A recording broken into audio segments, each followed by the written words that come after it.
Bonjour tout le monde, j'espère que vous allez bien. Aujourd'hui on se retrouve dans cette nouvelle vidéo pour vous faire mon book haul du mois de mai et juin de 2019.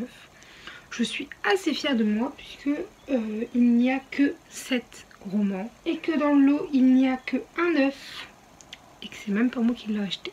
Petite aparté à ce début de vidéo. Vous voyez que je suis plus du tout dans le même décor. En fait, là où je filmais avant, c'est là-bas.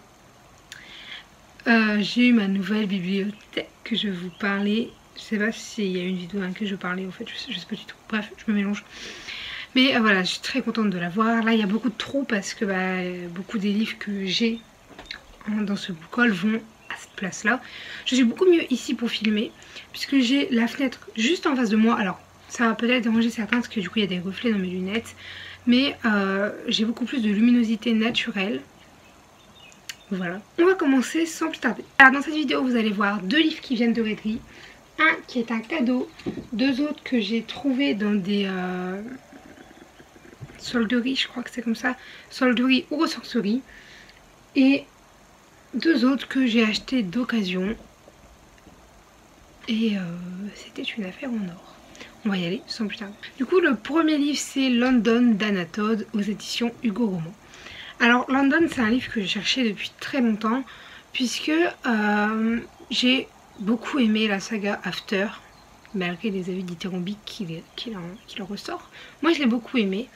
Et je voulais en fait avoir cette partie... je voulais avoir un autre roman de l'univers d'After tout simplement, et London en fait partie. Je ne voulais pas le résumer puisque j'avais déjà fait cette vidéo une fois, j'avais vu le résumé et dedans ça spoil en fait After, donc je me suis dit restons neutres, ne lisons pas. Juste ceux qui veulent savoir en fait, c'est la vie de London à peu près vers le tome 4 d'After. Voilà, mais on est concentré sur London, hein, pas sur Tessa et Hardin, voilà. Mais voilà, ça peut vous situer peut-être. Je dis beaucoup, voilà. Voilà. Le deuxième, qui vient également du coup de Readly, je vais y arriver, pardon. C'est Calendar Girl Janvier de Audrey Carlan aux éditions Hugo Roman. Ce livre, je l'ai acheté puisque ma soeur m'avait acheté le tome 7 en revenant de ses vacances, au format poche, sauf que je lui ai dit qu'avant de lire juillet, il fallait lire janvier. Et elle n'avait pas capté sur le coup, puis du coup bah voilà. Je me le suis trouvé pour 50 centimes ou 1 euro, je sais plus du tout. Et ce livre est un vrai conflit intérieur. Je ne l'ai pas encore lu, il est hyper court. Il sera lu cet été, il est dans ma pile à lire de l'été. Et je sais pas, en fait si vous voulez c'est une romance, mais c'est pas le genre de romance que j'ai d'habitude. Me comprenez-vous? Grosso modo, c'est une escort girl, si je dis pas de bêtises. Et du coup, j'ai peur qu'il n'y ait pas vraiment d'attache en termes d'histoire amoureuse. Je sais pas si vous voyez ce que je veux dire ou pas. Genre, j'ai peur que... Je vais vous lire le résumé, vous me comprendrez mieux. Mia vit avec son père et sa petite sœur à Las Vegas. Elle rêve de devenir comédienne. Depuis le départ de sa mère, son père s'est mis à boire et à jouer. Il emprunte $1 million qu'il perd et ne peut rembourser. Le prêteur sur gage l'envoie dans le coma. Mia doit assumer la dette de son père. Quelle solution a-t-elle trouvé? 12 mois, 12 hommes, 12 villes. Mia réussira-t-elle son incroyable pari? Alors, du coup j'ai bien compris que le but c'était qu'elle remporte de l'argent en... Alors, si je dis la bêtise, c'est une escort girl. Hein. Si j'ai bien compris comment on appelle ça? Tout le truc qui est autour, je trouve plus mes mots. Mais toute la trame qui est autour, enfin bref, je crois que c'est ça. Et moi j'ai peur justement qu'il n'y ait pas vraiment d'accroche sentimentale envers les personnages et que ce soit juste des descriptions en fait, tout simplement. Vous voyez, je sais pas si vous voyez ce que je veux dire ou pas. Donc voilà, j'ai le premier tome, j'ai les autres en e-book. Je me le ferai cet été et je verrai ce que j'en pense. Les 2 prochains, je les ai trouvés, un en ressourcerie et un en solderie. Je cherchais le mot solderie. Solderie, c'est genre action, noz. J'ai plus les autres mots, mais bref, c'est ce genre de choses. Je vais commencer par celui que j'ai trouvé à la ressourcerie. C'est donc La Nuit des Pantheras de Nina Blason. J'espère que je le dis bien. Aux éditions Seuil. Alors, ce livre, quand je l'ai vu, au début, je me suis dit, oh, le livre est franchement impeccable pour, vous savez, un livre qu'on trouve en ressourcerie, il est vachement impeccable.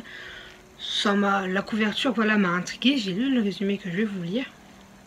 Et j'ai franchement craqué. Je sais pas quand est-ce qu'il sera lu, mais au moins je l'ai. À la nuit tombée, les Pantheras errent dans la ville. Chacun pour soi et aucun pour tous. Telle est la règle de ce peuple aux instincts de félin qui cache à tous sa véritable nature. Le jour où plusieurs Pantheras sont assassinés, ça ne fait aucun doute. Il y a un traître parmi eux. Alors, Gil ou Gilles, je ne sais toujours pas, se fait menacer. D'autant plus qu'il s'est entiché de Zoé, une jeune fille qui ignore encore qu'elle appartient, elle aussi, au peuple de la nuit. Osera-t-elle enfreindre la loi ancestrale pour lui venir en aide? Et Zoé lui accordera-t-elle sa confiance dans un monde où règne la méfiance et la peur? Mi-homme, mi-fauve, les Pantheras sont parmi nous. Donc voilà, hein, j'ai dû le payer, je sais pas, genre peut-être 30 centimes. Mais voilà, du coup je me suis dit que autant le prendre, il m'intéressait, il m'intriguait surtout. Et voilà. Alors ensuite, celui-ci de base, c'était pas du tout prévu que je reparte avec, comme la plupart des livres que j'achète d'ailleurs. Celui-ci, voilà, j'ai craqué puisqu'il était en fait en état nickel. Il en restait deux, un qui était défoncé. Non, deux, il en restait trois, pardon.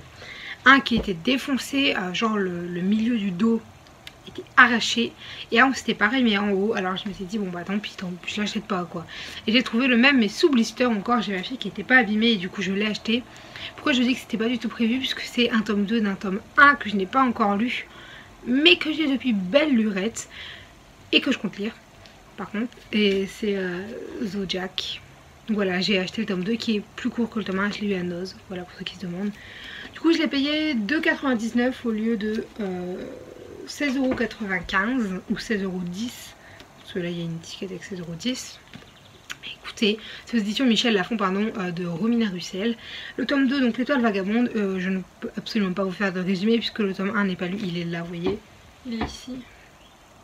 Donc bon, on verra bien. Par contre j'ai vachement envie de me lancer dans cette saga, donc j'attends de clôturer une de mes sagas pour pouvoir en fait en entamer une autre, même si d'études je me gêne pas. Mais là j'en ai tellement d'entamés qu'il faut que j'arrive à en terminer. Il y en a une où il me reste un tome. C'est fini. Donc bah voilà, franchement il est nickel sous blister. Vous voyez, c'est pour ça qu'il brille et tout, donc voilà. Et du coup j'étais hyper contente de l'avoir. On passe maintenant au seul livre neuf de cette vidéo, mais qui n'est même pas acheté par mes soins, mais qui est un cadeau de ma soeur. Elle m'a juste fait un cadeau comme ça. Écoutez, je la remercie. Et je suis hyper contente du livre qu'elle m'a acheté. Vous avez vu un bout qui a passé. Et c'est un livre qui parle d'une réécriture de contes. Et je pense pas que vous le savez vraiment, mais je suis fan de Disney. Et j'adore tous les livres réécriture de contes. C'est pour ça également que j'aime beaucoup les chroniques lunaires. C'est vrai que très souvent, et là d'ailleurs la dernière fois je l'ai fait, je me refais les Disney. Certains, par moment c'est le Roi Lion, par moment c'est les princesses, par moment c'est Ralph. Enfin franchement, je me fais souvent une semaine Disney. Là j'ai pas fait une semaine, mais avant mon bac oral, je m'en suis fait 2-3 en mode déstressant devant Disney. Bref, je suis vraiment très fan de Disney. Je suis très contente que je retourne au parc au mois d'août. Et du coup je suis encore plus heureuse de pouvoir lire Ce rêve bleu, donc de Liz Broswell, aux éditions Hachette Heroes, et donc c'est dans la collection Twisted Tale. Enfin, c'est pas vraiment une collection, mais c'est genre une petite saga qu'elle fait, si j'ai bien compris, parce que j'ai été me renseigner du coup. Et si Adam n'avait jamais trouvé la lampe magique. Et voilà, du coup je suis tellement heureuse. Alors pour l'instant vous voyez, enfin vous avez pu remarquer, il y a un marque-page, mais c'est pas que je l'ai vraiment commencé. C'est que j'ai lu le prologue et le chapitre 1 pour voir un peu à quoi ressemblent les livres. Et après j'ai dû totalement me mettre dans les révisions, donc j'ai pas pu lire. Et c'est vrai que je me suis pas encore repenchée sur ce livre, mais il sera lu cet été, ça c'est une certitude. Donc écoutez, il tardera plus. Je vais vous lire le résumé et voilà. Aladdin est un vaurien. Comme les autres habitants d'Agraba, un pays pauvre, le jeune homme tente tant bien que mal de survivre. La princesse Jasmine, quant à elle, est sur le point de subir un mariage arrangé. Elle ne désire qu'une chose, échapper à son destin, découvrir ce qui se cache derrière les murs du palais, mais tout bascule lorsque le conseiller du sultan Jafar prend subitement le pouvoir à l'aide d'une lampe étrange dotée de pouvoirs extraordinaires. L'effrayant personnage tente de briser les lois de la magie, de l'amour et de la mort. Désormais, Aladdin et la princesse déchue doivent unir le peuple d'Agrabah et mettre au point une rébellion pour faire tomber un dictateur avide de pouvoir qui menace de déchirer le royaume. Ce n'est pas l'histoire d'Aladin telle que vous la connaissez. C'est une histoire de pouvoir, de révolution, d'amour. Une histoire où seul un détail peut tout changer. Excusez-moi, mais est-ce que ça vend pas du rêve? Je veux dire, franchement, ça a l'air trop bien. Aladdin était l'un des rares Disney que je n'avais pas vu depuis une éternité. La dernière fois que j'ai dû le voir, je devais être toute petite. Je devais genre être dans les 7-8 ans. Un truc comme ça. Franchement, ça faisait vraiment longtemps. Et du coup, c'est pour ça que je comprenais pas toujours toutes les références à Aladdin ou que je passais à côté de certains trucs. Et genre, je me le suis refait dans cette fameuse semaine que je vous parlais, là, enfin quelques jours. Je me suis refait Aladdin et je suis ah ouais, c'est trop bien. Et du coup, j'ai compris notamment dans le premier chapitre, le titre. Et ce qui s'y passe, en fait, ça colle vraiment au début d'Aladdin, tout simplement. Et du coup, je m'en serais jamais rendu compte si je n'avais pas regardé. Je n'avais pas vu depuis une éternité. Pardon, poubelle. La dernière fois que j'ai dû le voir, je devais être toute petite. Je devais genre être dans les 7-8 ans. Un truc comme ça. Franchement, ça faisait vraiment longtemps. Et du coup, c'est pour ça que je comprenais pas toujours toutes les références à Aladdin ou que je passais à côté de certains trucs. Et genre, je me le suis refait dans cette fameuse semaine que je vous parlais, là, enfin quelques jours. Je me suis refait Aladdin et je suis ah ouais, c'est trop bien. Et du coup, j'ai compris notamment dans le premier chapitre, le titre, je sais plus où, Facebook, je crois. Je sais plus, enfin bref. Alors, les deux prochains livres, ce sont les livres d'occasion. Donc, je les présente ensemble puisque ce sont un tome 1 et 2. Voilà, donc ils vont ensemble, tout simplement. Et je suis extrêmement heureuse de pouvoir les lire et surtout de les avoir à ce prix-là. Vous allez comprendre. Je vais vous les montrer sans plus tarder. Attendez, puisqu'ils sont assez lourds. Et en plus, c'est dans une maison d'édition que je surkiffe. Je vous en parle après. C'est donc Shade of Magic et Shade of Shadow. Voilà, donc ce sont deux tomes qui sont écrits par V.E. Schwab aux éditions Lumen. Les couvertures sont magnifiques. Excusez-moi, mais genre je kiffe. Le dos, oh là là là là là là là, ce dos. Attendez, je voudrais vous le montrer correctement. Ce dos. S'il vous plaît. C'est pareil pour lui. Hein. Attendez, parce que je galère légèrement. Vous avez bougé.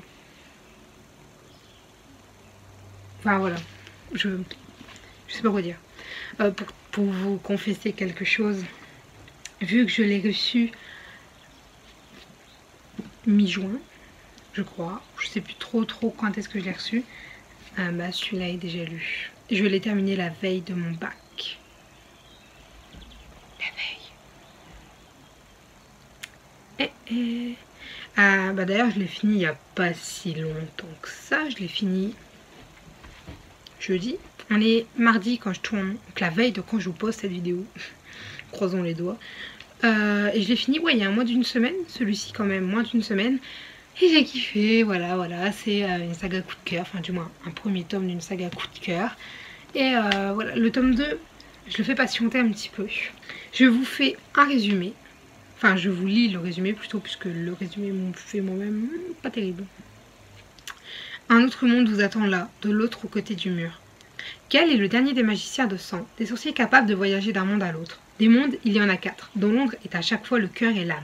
Le nôtre est gris, sans magie d'aucune sorte. Celui de Kel, rouge, on y respire le merveilleux, à chaque bouffée d'air. Le troisième est blanc. Là, les sortilèges se font si rares qu'on s'y tranche la gorge pour une simple incantation. Le dernier est noir, noir comme la mort qui l'a envahi quand la magie a dévoré tout ce qui s'y trouvait, obligeant les trois autres à couper tout lien avec lui. Depuis cette contagion, il est interdit de transporter le moindre objet entre les univers. C'est malgré tout ce que Kel va prendre le risque de faire, histoire de défier la famille royale qu'il a pourtant adoptée comme son fils. À commencer par le prince Rai, son frère, pour qui il donnerait par ailleurs sa vie sans hésiter. Mais, à force de jouer avec le feu, il finit par commettre l'irréparable. Il emporte jusque dans le Londres gris une pierre noire comme la nuit, qu'une jeune fille du nom de Lila décide sur un coup de tête de lui subtiliser. Pour elle, comme pour lui, pour leurs deux mondes à vrai dire, le compte à rebours est lancé.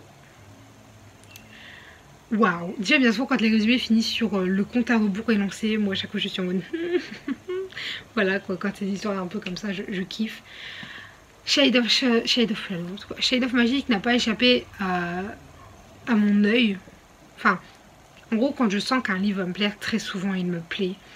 Bon, à part quelques exceptions. Shade of Magic, du coup, c'est vraiment un roman coup de cœur. Oui, voilà, enfin... ce livre est vraiment super bien, je vous en parle très prochainement dans mon date lecture. Alors maintenant, je vais vous parler un peu de ce que je voulais vous dire tout à l'heure par rapport à Lumen. Lumen, c'est ma maison d'édition préférée. Parce que tous les livres qu'il publie, en fait, c'est un peu mon genre. Je sais pas si vous voyez ce que je veux dire. C'est un peu la maison d'édition de référence pour moi. C'est-à-dire que Les Gardiens de Cité Perdue, c'est ma saga préférée. C'est aux éditions Lumen. The Book of Ivy a été une duologie qui est pendant très longtemps restée mes livres préférés. Jusqu'à ce que vienne Gardiens de Cité Perdue. Et là maintenant, Shade of Magic. Je confonds toujours les deux. Shade of Magic, c'est vraiment un gros coup de cœur. Et genre, je vois, il y a tellement de livres Lumen qui m'attirent que je me dis que bah c'est peut-être pas pour rien qu'à chaque fois, genre j'ai des coups de cœur. C'est peut-être genre la maison d'édition qui me correspond le mieux, je pense. Moi, j'ai juste envie de vous le dire parce que c'est vrai que Lumen, je trouve qu'ils font un travail super beau, enfin juste au niveau roman, vous voyez, genre là, à chaque fois ce qu'ils font, c'est super beau. Il y a ça, je pense à aussi The Effigies que j'ai, qu'il faut que je lise. Il y en a un qui est sorti il n'y a pas non plus hyper longtemps. Ça remonte un petit peu, mais c'est Les Entremondes. Je crois que c'est Les Entremondes qui a l'air juste trop bien. Qu'il faut absolument que je me procure. Enfin bref, voilà, je pars toujours un petit peu en cacahuète à la fin comme ça. Mais franchement, Lumen, je kiffe cette nouvelle édition. Et donc, pourquoi je vous dis ça? C'est parce que vous risquez de voir, je pense, pas mal de romans Lumen passer dans les prochaines update lecture, dans les prochains temps. Enfin, peut-être pas tout de suite, mais parce que j'ai pas mal de réserves, notamment e-book de livres Lumen que je voudrais lire, donc voilà, c'est juste pour vous avertir. Écoutez, sur ce, moi j'ai fini de bavasser pendant, pour moi, plus de 25 minutes. On se demande pourquoi j'ai des extinctions de voix après. J'espère que cette vidéo vous aura plu. Si jamais vous avez déjà lu un des livres que j'ai présenté ou si jamais vous voulez me conseiller des livres, une saga ou juste me parler, me laisser un petit mot, n'hésitez pas à le faire en commentaire, je réponds toujours avec un grand plaisir. Et sinon sur ce, moi je vous dis à très bientôt, allez, ciao. Veux-tu au grand arbre me trouver, là où ils ont lynché leurs femmes meurtriers? Des choses étranges s'y sont vues, moi j'aurais aimé à minuit te voir à l'arbre du pendu.